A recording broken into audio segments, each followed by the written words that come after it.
Hello guys, welcome to my YouTube channel. My name is Morris. I'm currently a final year MBBS student in Government Medical College, Ongole.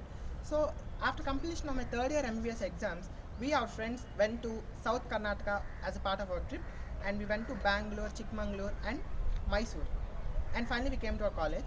So I just want to share my experiences of the trip, but just sharing and getting likes is usual.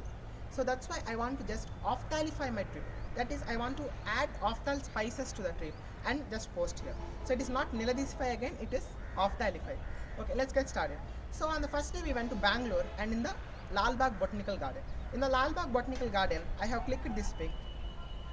So it is the morning glory flower. The morning glory flower is a very rare species and beautiful flower with that glow and purplish glow, and it is very pleasant to see it. So how that morning glory flower is related to our discussion in ophthalmology. So morning glory flower is associated with morning glory disc in ophthalmology. So morning glory disc is a congenital anomaly and it is a congenital presentation. So the patient will be presenting with a decreased vision. Okay, it is usually a childhood disease and it is more common in females. Now the patient is going to present with the decreased vision.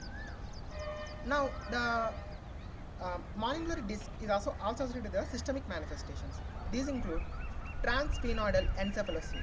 That means if it is a sphenoid bone, the brain matter is going to herniate, or the meninges are going to herniate into the sphenoid bone, and this leads to the transsphenoidal meningoencephalocele, and in it we'll have the optic chiasm also. That leads to the scotomas. Okay.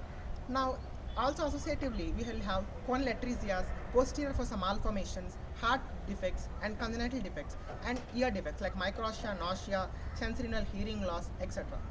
So we have to rule out all these things. Now patient came to us with decreased vision. Now we are going to do the diagnosis part. So how to diagnose? We'll do fundoscopy, direct ophthalmoscope. Okay, so we'll do the fundoscopy. Now on looking at the disc, suppose consider this is a disc. Now in the disc we'll have conical excavation of the matter with gliosis. Conical excavation will be present so that the disc appears very large. Okay, so and there is conical excavation of the disc. Now there is peripapillary pigmentation around the disc. That is a characteristic sign of the morning glory disc. And we will have the straightening vessels at the peripapillary border. Around the optic disc border, there is straightening of the vessels and there are increased number of vessels. So it is a sign of morning glory disc. It looks as if as a morning glory disc, as beautiful in the picture. Now diagnosis part is done. We have to simultaneously check for systemic associations, like we have to order a brain MRI, CT MRI to look for the encephaloceles, and we have to check for the corneal atresia part by referring to the ENT specialist, and etc. Now diagnosis part is done. Now one more thing, in the perimetry, how this is going to reflect?